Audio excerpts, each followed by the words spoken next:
Health insurance છે તો કદાચ તમે આ વાત નહીં જાણતા હોય. હેલ્થ ઇન્સ્યોરન્સમાં રૂમ રેન્ટ લિમિટ એક અગત્યની વસ્તુ છે. તે ઘણીવાર માત્ર વીમાની રકમના 1% હોય છે. તો આનો અર્થ શું છે? માનો કે તમારું સમ ઇન્શ્યોર્ડ 5 લાખ છે, તો રૂમ રેન્ટ લિમિટ દિવસના 5,000 રહેશે. પણ તમે દિવસના 10,000 વાળો રૂમ લેશો તો શું થશે? એવું નથી કે તમે ફક્ત વધારાના 5,000 રૂપિયા આપશો, પણ હકીકતમાં તમારા ટોટલ હોસ્પિટલ બિલના માત્ર 50% જ કવર થશે.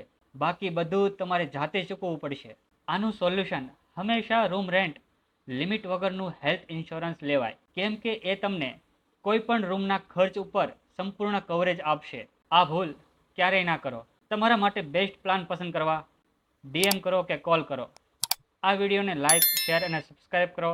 ધન્યવાદ.